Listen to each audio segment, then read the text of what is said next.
Филиппины – страна более 7600 островов.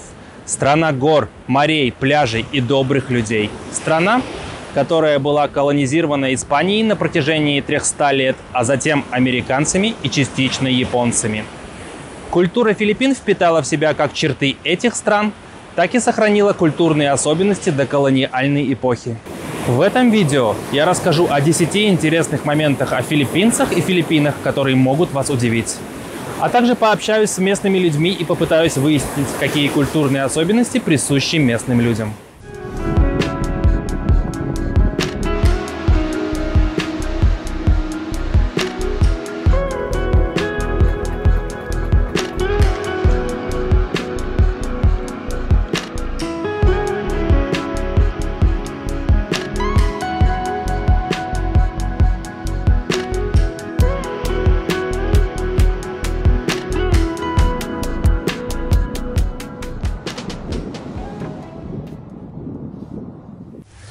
Именно из колониального прошлого страны вытекает первый момент. Большинство филиппинцев имеют имена на американский манер, типа Дэвид, Джон, Мэри, Лин, а фамилии на испанский манер, типа Кабалеро, Санчес, Фернандес и так далее.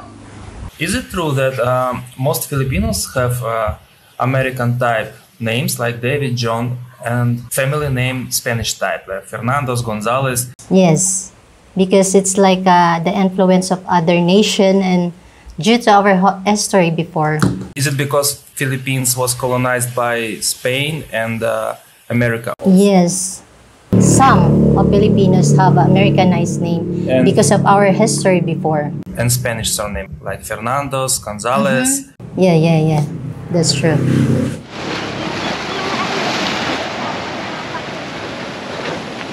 Несмотря на то, что Филиппины – это островной архипелаг, который никак не соединяется с материком, а большинство филиппинцев выросло на побережье, удивительным является тот факт, что многие из них не умеют плавать. Do you know how to swim?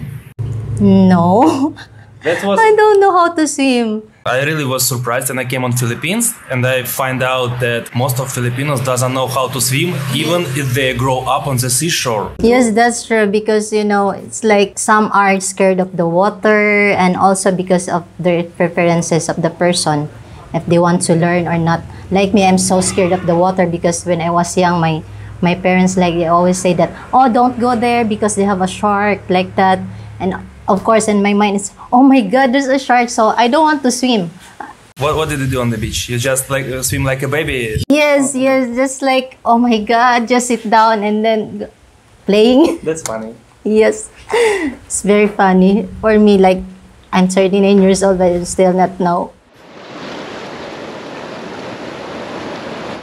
У филиппинцев есть любопытный и особенный способ указывать направление или показывать на предмет, используя губы.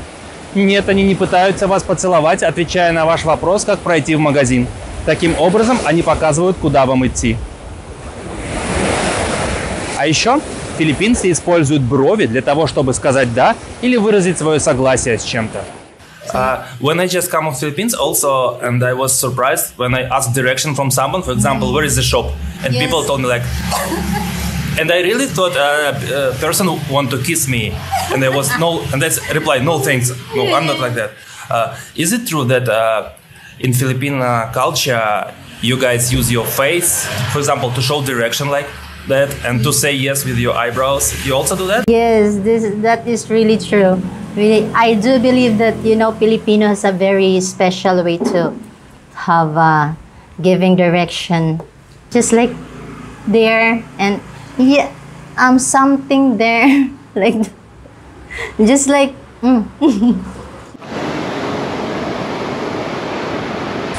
У филиппинцев свое особое отношение ко времени.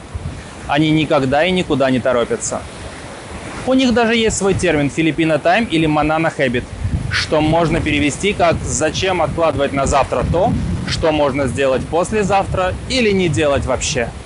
How do you think? Why Filipinos always late? I do believe that Filipinos have a very bad habit of being late for any meetings. I think it depends on the person's principles. But also I heard the term like Filipino time, and everybody gets jokes about it. Oh, it's a Filipino time. Yes, That's yes, unpaid. yes. Is it called like manana habit? Banana habits like you're being lazy. Like, oh, I can do it tomorrow because I still have a lot of time or days to do that.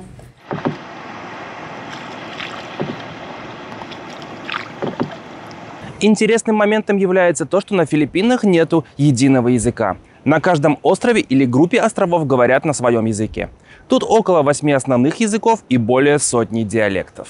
Есть основной язык тагалог, его же называют филиппинским языком. На нем разговаривают на столичном острове Лузон, и все должны учить его в школе.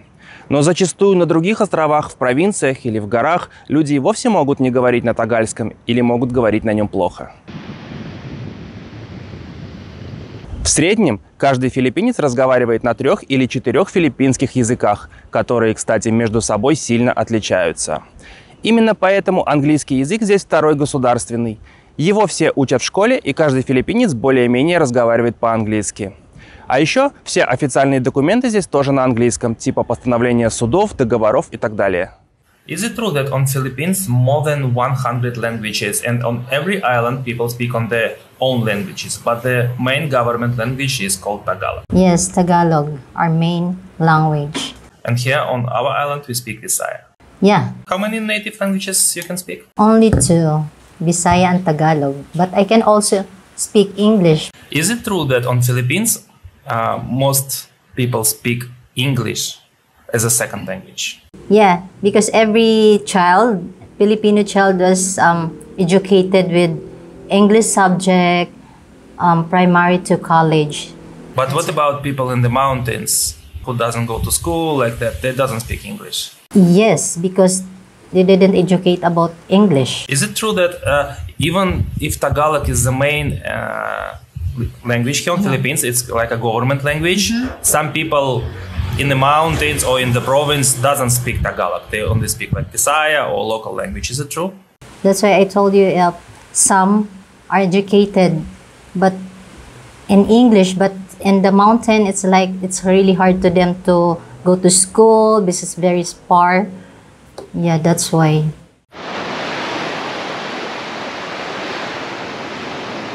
Еще интересным является тот факт, что Филиппины – это мировая столица текстовых сообщений.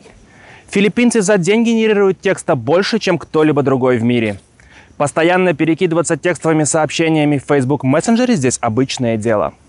Возможно, такая популярность текстовых сообщений связана с тем, что в режиме текста Facebook Messenger работает даже тогда, когда на телефоне нет денег. According to statistics, Filipinos most text-giving nation in the world. Local people, Filipinos, generate text messages more than anybody in the world. How do you think why? Yeah, because we have a OTP that we can use free ways to communicate rather than to pay. We just like, okay, this is free, so we can text whatever or whenever we want because, oh, it's free. No, you don't need to pay money or spend money. And also, you know, we love to text our loved ones. Вкусовые предпочтения филиппинцев также смогут вас удивить. Например, вы когда-нибудь пробовали соленые и кислые манго с солью? Думаю, нет, и даже не захотите попробовать. Спелые манго гораздо вкуснее, не так ли? А для филиппинца это одно из любимых лакомств. А как насчет бананов в соусе из уксуса, острого перца и пасты из мелкой рыбы? А что насчет кукурузы с сахаром или сладкого салата из макарон? Звучит странно, не так ли? А еще ни один прием пищи не обходится без риса. Для филиппинца обед без риса просто неполный. Тем временем блюда, к которым привыкли вы, скорее всего, филиппинцу не придутся по вкусу. Хрюкай, не хрюкай, а все равно тебя сожрут.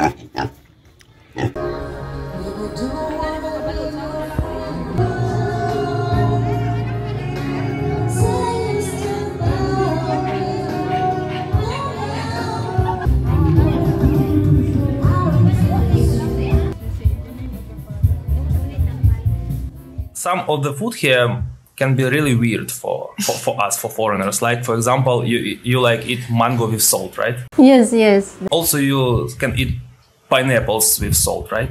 We eat mango. It's not a sweet mango, like a yellow. It's a green, so you need to put salt. Much more tasty. Wait till mango will be yellow already and eat it when it's sweet, no? No, because we love to eat the sour.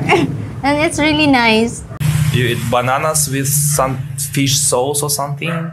Ah, yeah, the ginamos. Ginamos is a salted fish. And you eat it with bananas. Yes, it's really good taste. And bananas is boiled. Yeah, boiled banana and not sweet. That's really weird for us. Помимо знаменитого на весь мир филиппинского гостеприимства, второй самой узнаваемой чертой филиппинцев является любовь к караоке.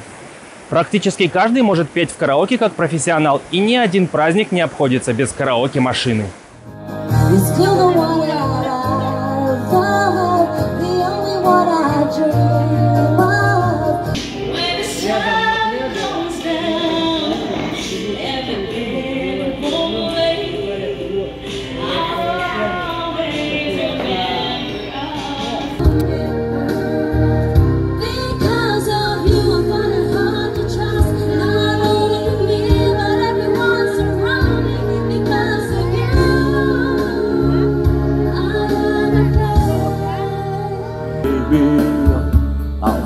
Out a way to make it back someday, to watch you, to guide you.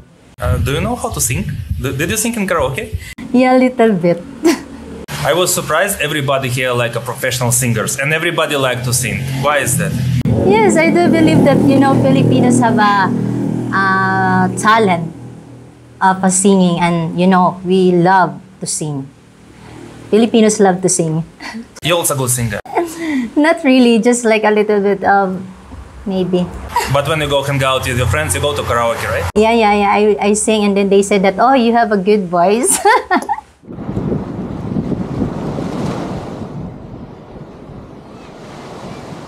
Как вы думаете, какие виды азартных игр самые популярные на Филиппинах?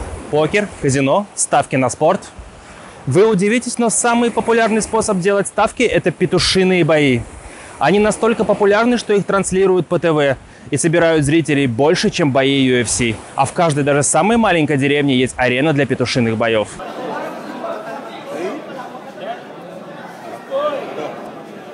Выращивание и тренировка бойцовых петухов здесь целый бизнес. Свирепые бойцы стоят больших денег.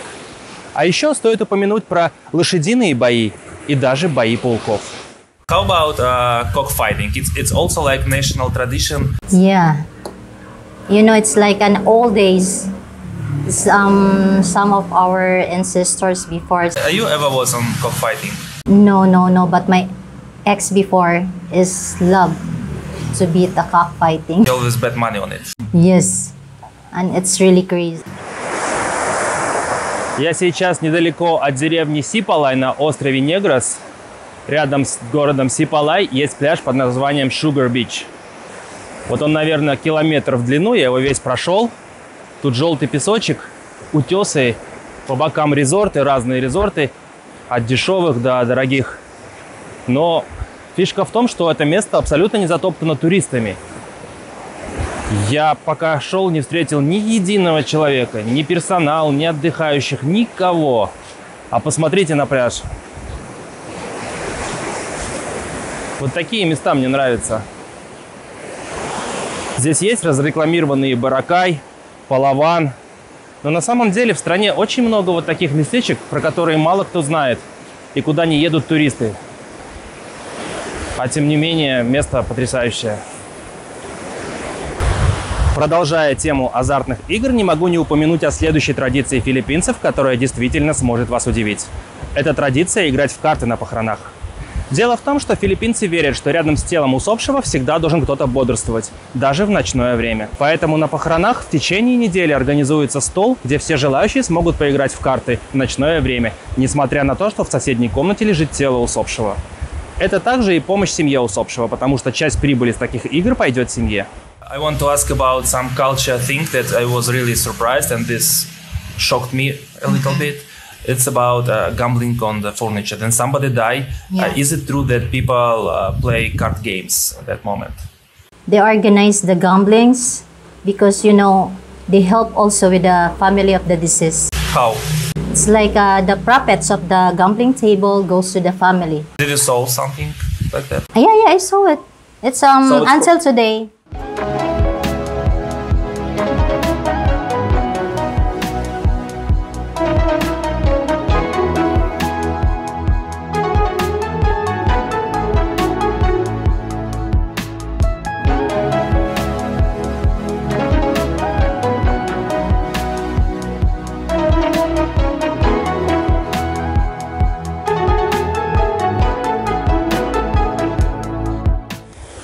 Моменты, о которых я рассказал в этом видео, далеко не единственные культурные особенности филиппинцев, и их гораздо больше. Если вам интересно, я продолжу рассказывать об особенностях филиппинской культуры. Напишите в комментариях, какой момент удивил лично вас. Спасибо, что досмотрели этот ролик до конца. Всем спасибо и всем мира.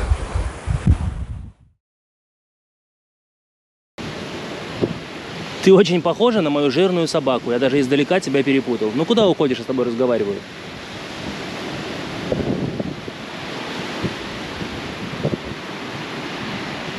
Что скажешь? Стесняется камеры.